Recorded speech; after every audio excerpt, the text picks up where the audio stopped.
Hello everyone, एक ढांसू सा question solve करेंगे गुडविल कैलकुलेशन के लिए, गुडविल के वैल्यूएशन के लिए। ये क्वेश्चन आप सॉल्व कर रहे हो 12th सीबीएसई के लिए क्वेश्चन, लेकिन पिक किया है हमने सीए फाउंडेशन के स्टडी मटेरियल से।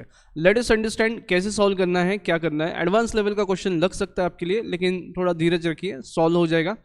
इस क्वेश्चन को सॉल्व करते करते आपको प्रेजेंटेशन समझ में आएगा और काफ़ी सारे एडजस्टमेंट्स है वो भी समझ में आएंगे। चलिए शुरू करते हैं। दो पार्टनर्स है C U and A U. उनके प्रॉफिट शेयरिंग रेशियो है 5:3 and on 1st April 2022 they decided to admit AG to the partnership and on the following terms. इसके लिए उन्होंने नीचे वाले कंडीशंस बोले हैं। AG will bring 2 lakh as capital for 1/4 share, तो AG will be admitted for 1/4 share and 2 lakh रुपए लेके आएगा। न्यू प्रॉफिट शेयरिंग रेशियो रहेगा 2:1:1 among CU, AU and AG। ठीक है, next CU was entitled to a salary of 2,000 per month and it was revised to 3,000 per month from 1st October 2022। Star mark करना है यहाँ पे, ये in between कुछ तो गड़बड़ कर रहे हैं यहाँ पे। Next, interest on capital paid 8% per annum. अब अगला है 5th वाला एडजस्टमेंट, क्या बोला है। Capitals on 31st March 2022 were 4 lakhs and 3 lakhs respectively for CU and AU and remain unchanged since last 4 years। इसका मतलब यहाँ पे ना हिंट देना चाहते हैं कि जो भी आपको पार्टनर्स को पेमेंट देना है वो करंट अकाउंट से देना पड़ेगा। ठीक है, next, goodwill was to be valued on the basis of 3 years of purchase of average adjusted weighted average profits। weighted average profits लेना है, लेकिन उसमें कुछ एडजस्टमेंट उन्होंने करने को बोला है। ठीक है, weighted average profits of last 4 years and the profits of the previous 4 years before charging। क्या एडजस्टमेंट करना है ये बता दिया इन्होंने यहाँ पे। before charging interest on capital and salary to CU as follow. मतलब जो 3rd और 4th आइटम दिया है ना, ये पेंडिंग है अभी, इसमें से इसको हटाना पड़ेगा, माइनस करना पड़ेगा, ये चार्ज करना है प्रॉफिट एंड लॉस को, अभी वो बाकी है। ये दो एडजस्टमेंट ऊपर दिए हैं, ये पूरे 4 साल में आपको एडजस्ट करके लेने पड़ेंगे। उसके बाद ओहो, क्वेश्चन यहाँ पे ख़त्म नहीं होता, आगे भी क्वेश्चन है, देखो क्या दिया है। अब following rectifications are to be carried out, मतलब कुछ गलतियां हमारे से अकाउंटिंग में हो गई थी, उनको अब हम अकाउंट्स चेंज तो नहीं कर सकते जाके, लेकिन गुडविल जिस दिन कैलकुलेट करना है उस दिन हम एक रेक्टिफिकेशन अगर किया होता तो प्रॉफिट पे क्या इंपैक्ट आ गया होता ना, ये वाला पार्ट हम यहाँ पे सॉल्व कर लेंगे। तो इसमें क्या करेंगे, देखो पहला एडजस्टमेंट क्या बोला है। अ machine costing 40,000 purchase on 1st October 2022। अब ये ना अक्टूबर का महीना ही थोड़ा मेरे को टेंशन वाला लग रहा है, ऊपर भी 1st October के आसपास ही है क्या, देखो। तो a machine costing 40,000 purchase on 1st October 2022 was wrongly charge to revenue. Wrongly charge to revenue का मतलब है आपने इसको प्रॉफिट एंड लॉस में ट्रांसफर कर दिया था, PL में डेबिट कर दिया था। तो बेटा ये तो कैपिटल एक्सपेंडिचर है, ये होना चाहिए था कैपिटल एक्सपेंडिचर, इसको असेट बोल के ट्रीट करना चाहिए था और डेप्रिसिएशन प्रोवाइड करना चाहिए था। तो हम क्या करेंगे, हम ऐसा सोचेंगे कि अगर ये कैपिटलाइज किया है तो डेप्रिसिएशन चार्ज होगा 22 में एंड देन फिर अगले साल में। ठीक है, चलिए आगे। देन क्या है, stock on 31st March 2022 was over valued bye 20,000। अब देखो यहाँ पे इसके दो इम्पैक्ट आएंगे। जिस साल ये ओवर वैल्यू हुआ है 2020 में, यहाँ पे प्रॉफिट ज़्यादा रिपोर्ट हो गया था तो प्रॉफिट अपने को करना पड़ेगा रिड्यूस, और अगले साल में ओपनिंग स्टॉक ज़्यादा रिपोर्ट हो गया था इसलिए प्रॉफिट कम रिपोर्ट हुआ था तो वो बढ़ाना पड़ेगा। ठीक है, ये मैं ट्रेडिंग अकाउंट के साथ भी आपको बता देता हूँ। Then third one, the fire, there was a loss by fire amounting 10,000 in the year 2018-19 which was not considered in trading account but correctly debited in profit and loss account for the year. बड़ा ही अलग adjustment दिया है इन्होंने, इसका wait करो क्या करना है देखते। देन अब ये कंसिडर नहीं करा था, अब ये देखो रूटीन एक्टिविटी है कि कभी तो भी एक आध बार होता है, कभी तो भी एक आध बार होता है। अगर आपने वैल्यूएशन ऑफ इन्वेंट्रीज चैप्टर किया होगा ना, वहाँ से ये लॉजिक आ जाएगा, वहाँ से ये लॉजिक आ जाएगा। आप सीए फाउंडेशन के अगर स्टूडेंट है तो वैल्यूएशन ऑफ इन्वेंट्रीज का जो चैप्टर है वहाँ से इसका लॉजिक आ जाएगा। ये एबनॉर्मल लॉस है, नॉर्मल लॉस नहीं है। तो ये एबनॉर्मल इवेंट है तो इसको लॉस बोल के कंसिडर मत करो। ये लॉस जो बुक किया है इसको फिलहाल के लिए ऐड बैक कर लेंगे अपन, ठीक है, इन द रिस्पेक्टिव ईयर। इतना हिंट लिख लो। फिर उसके बाद में debtors as on 31 March 2022 included bad debts of 5800। 31 मार्च 2022 के दिन कुछ बैड डेब्ट्स थे जो हमने रिटर्न ऑफ नहीं किए हैं, तो प्रॉफिट हमारा ज़्यादा रिपोर्ट हुआ है, उसको हमको चेंज करके लेना पड़ेगा, ठीक है। चलिए कैलकुलेट करते हैं। अब इस क्वेश्चन में सॉल्व करते समय एक ध्यान दो, आपको नंबर ऑफ एडजस्टमेंट्स बहुत सारे हैं, तो अपन क्या करते हैं, ईयर्स को ना कॉलम में लिख लेते हैं। ईयर्स को कॉलम में लिख लेते हैं क्योंकि ना वो जो पेज का साइज होता है ना ये फिक्स है। जैसे ईयर्स को मैं लिख लूँगा कुछ इस तरीके से। कहाँ से चालू होता है देखो, ईयर्स 18, 19, 2019, 20, 2020, 21 एंड 2021, 22। इस तरीके से मैं ईयर्स को लिख लूँगा, इसलिए मेरे हिसाब से ये क्या हो जाएगा ना, मेरा कैलकुलेशन करने का काम थोड़ा आसान हो जाएगा। स्टेटमेंट को नाम दे देंगे, फिलहाल पेंडिंग रखते नाम।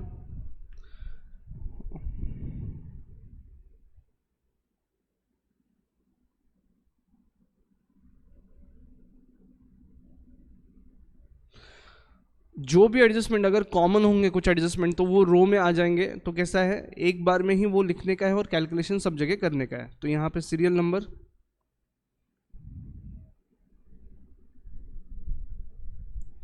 पर्टिकुलर्स,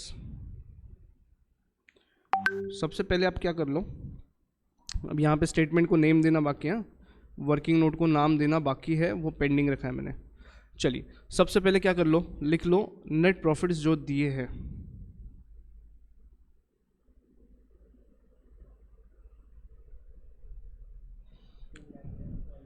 जैसे को वैसा कॉपी कर लो, यहाँ से 2,10,000, 2,60,000, 2,10,000, 2,60,000, again 2,10,000 and last one is 3,05,000। Okay 3,05,000 ये दे रखा है, कॉपी पेस्ट कर लिया मैंने। अब आते हैं एडजस्टमेंट्स वाले पार्ट पे। अभी आ जाते हैं अपन एडजस्टमेंट वाले पार्ट पे। अब ऊपर से शुरू करते हैं। ऊपर के डेटा में ना कुछ तो इनका ये बाकी है, देखो ये वाला पेंडिंग है, और यहाँ पे अक्टूबर का एक तो कुछ तो दिया है इन्होंने, ठीक है। अब अक्टूबर 2020 बोले तो है ना, अक्टूबर 2020 इधर आ जाएगा, इधर थर्ड कॉलम में। इस पर थोड़ा ध्यान देना। पहले 2 साल सैलरी कितना रहेगा भाई साहब को, सैलरी रहेगा 2,000 इंटू 12, तो यहाँ पे आ जाएगा 24,000, यहाँ पे आ जाएगा 24,000। अभी ये चार्ज करने का बाकी है तो इसको माइनस करेंगे। अभी ना अक्टूबर 2020 में 6 महीना उनको 2,000 रुपये के हिसाब से मिला है, तो eight the rate 2,000 into 6 months ये आ जाएगा 12,000 यहाँ पे, और 3,000 इंटू बचे वाले 6 मंथ्स, तो ये आ जाएगा 18,000 यहाँ पे, ठीक है। एंड लास्ट ईयर में क्या होगा फिर 3,000 के हिसाब से आ जाएगा सैलरी। देखो इसको शॉर्टकट भी कर सकते हैं, लेकिन मैंने कोशिश की है पूरा लिखने का। इतना इतना सैलरी के लिए अपन माइनस करेंगे, ठीक है। डन, ये हो गया सैलरी का adjustment. Be careful over here. 2020-2021 में थोड़ा केयरफुली सॉल्व करना। चलिए अगला पॉइंट क्या है, अगला पॉइंट क्या है, interest on capital was paid at 8% per annum, 8% per annum. अब यहाँ पे अच्छी बात क्या है, इनके कैपिटल स्टैग्नेंट था ऐसा बोल दिया है, तो एक काम करो डायरेक्टली दोनों का इंटरेस्ट ले लो। 7 लाख पे 8% interest on capital, interest on capital 4 lakh plus 3 lakh into 8%, 8 7 56, तो 56,000 आता है क्या, देखो थ्रू आउट द कॉलम्स कोई चेंज हुआ नहीं है कैपिटल्स में, तो सेम अमाउंट कॉपी पेस्ट करते चलो। डन। द नेक्स्ट, ये हो गए कुछ एडजस्टमेंट जो आपको करने थे। अप्रोप्रिएशन के एडजस्टमेंट से, ये प्रॉफिट एंड लॉस अप्रोप्रिएशन के एडजस्टमेंट जो थे वो कर लिए अपन ने। अब बढ़ते आगे, अब रेक्टिफिकेशन वाले एडजस्टमेंट्स कर लेते हैं। इसको मैं इंक चेंज करके सॉल्व करूंगा, ब्लैक कलर ले लेता हूँ यहाँ पे रेक्टिफिकेशन के लिए।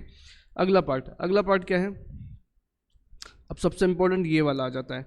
आपने एक मशीन परचेस किया था 1 अक्टूबर 2020 में और रॉन्गली रेवेन्यू को चार्ज किया। पहले तो क्या करो, प्रॉफिट एंड लॉस को डेबिट किया था तो क्रेडिट करना पड़ेगा, तो ऐड बैक करना पड़ेगा प्रॉफिट्स में। अक्टूबर 2020 किधर आएगा, देखो अक्टूबर 2020 इधर आ जाएगा। अगेन थर्ड कॉलम 2021 के कॉलम में आ जाएगा, तो यहाँ पे लिखो plant and machine purchased.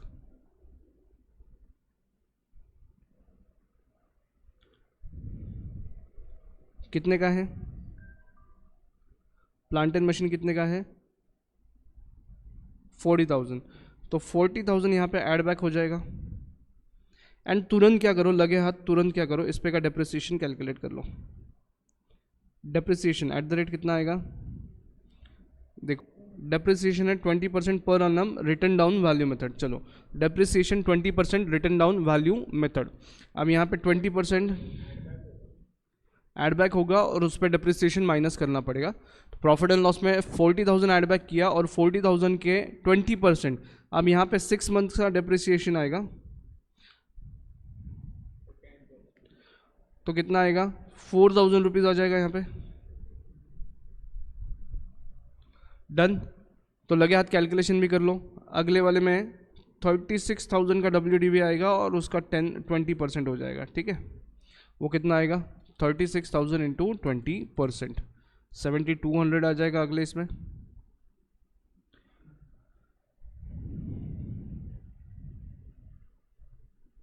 Done. तो ये वाला एडजस्टमेंट भी हो गया आपका। देन फिर क्या है, ये भी मज़ेदार एडजस्टमेंट है, इसके दो इफेक्ट मैंने बताया है आपको। Stock on 31 March was over valued. 31 मार्च 2020 में, मतलब कब 1920, इस वाले कॉलम में आ जाओ, सेकंड वाले कॉलम में over valuation of stock, F वाला लिख लो, वैल्यूएशन ऑफ स्टॉक।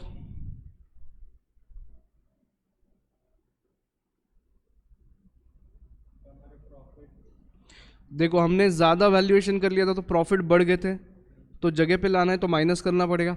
तो 2020 में प्रॉफिट्स बढ़ के आए थे और 2021 में अगले साल उसको ओपनिंग स्टॉक लिया था अपने ट्रेडिंग अकाउंट में, तो प्रॉफिट कम हो गए रहेंगे, उसको बढ़ा दो। तो एक जगह से माइनस करो, एक जगह बढ़ा दो, एक जगह से माइनस करो, अगले साल उसको वापस बढ़ा दो। डन। समझ में आया।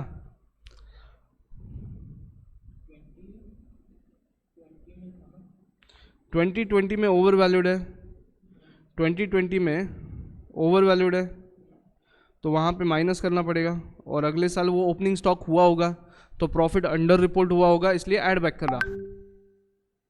डन। नेक्स्ट पार्ट, अगला क्या है,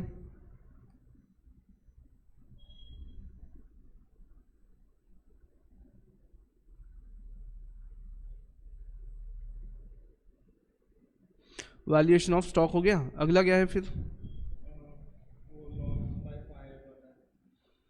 अब देखो loss by fire 10,000 in year 2018-19। अब मैंने आपको बोला कि ये एबनॉर्मल है, मतलब रेगुलरली नहीं होता है, तो इसको ऐड बैक कर लो। मतलब प्रॉफिट्स पे हर साल इम्पैक्ट आया है क्या इसका, नहीं, तो लॉस बाय फायर 18-19 में है क्या,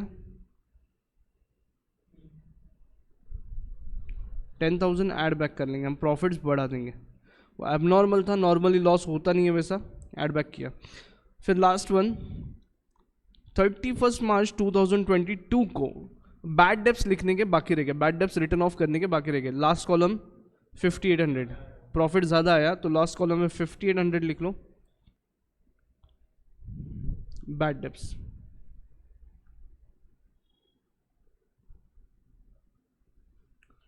चलो कैलकुलेट कर लो, अभी फटाफट टोटलिंग कर लो।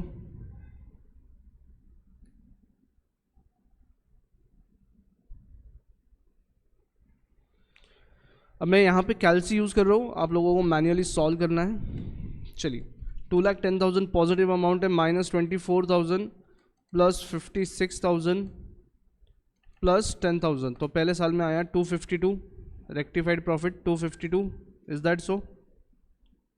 हाँ या ना? आ गया। नेक्स्ट पार्ट, ओ इंटरेस्ट ऑन कैपिटल लेस होगा ना, माइनस है ना, गलत लिखने में आया।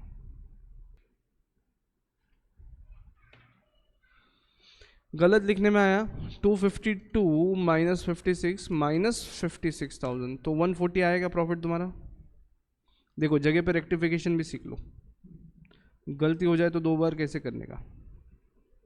नेक्स्ट अगला बीट 2,60,000। अब यहाँ पे ना आपको वेटेड एवरेज निकालना है ना, इसको लिख लो रेक्टिफाइड प्रॉफिट्स। इसको क्या लिखोगे? रेक्टिफाइड प्रॉफिट्स, और इसको वेट्स देने आपको, तो वेट्स असाइन कर दो 1 2 3 4, फिर इनका वेटेड प्रॉफिट ले लो।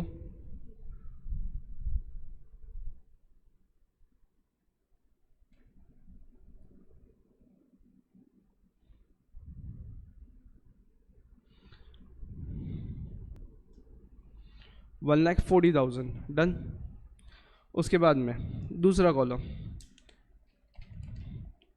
2,60,000 माइनस 24,000 माइनस 56,000 माइनस 20,000, तो 1,60,000 का प्रॉफिट आया इंटू 2, यह आया 3,20,000। Next part 2,10,000 minus 12,000 minus 18,000 minus 56,000 plus 40,000 minus 4,000 plus 20,000, यह आया 1,80,000 इंटू 3, 5,40,000 आ रहा है आपका इतना। Lastly 3,05,000 minus 36,000 minus 56,000 minus 7,200 plus 5,800 minus 5,800। ये लिखने में गड़बड़ हो गया, माइनस 5,800, तो ये आया 2 लाख रुपए। अब देखो एक ट्रेंड दिखाई दे रहा होगा प्रॉफिट में, 20-20 हज़ार से प्रॉफिट बढ़ते गया है, 20-20 हज़ार से प्रॉफिट बढ़ते गया है, ट्रेंड दिख रहा है। इंटू 4 कर दो, कितना हो गया? 8 लाख। सबका टोटल ले लो, इन सबका टोटल ले लो, कितना आएगा?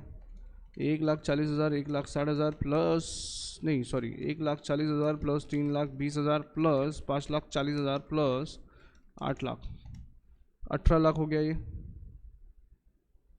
अब डिवाइड बाय इनका टोटल कर लो, डिवाइड बाय इन सब का टोटल कर लो, 4 प्लस 3 प्लस 2 प्लस 1, कितना हो गया? 10। तो 18 लाख डिवाइड बाय 10 कितना हो गया? 1,80,000। और कितने नंबर ऑफ ईयर्स का परचेस करना है आपको? 3 साल का, तो मल्टीप्लाइड बाय 3, 5,40,000 का आपका गुडविल आना चाहिए। डन। लेंदी सा क्वेश्चन लेकिन सॉल्व हो जाता है। Thank you.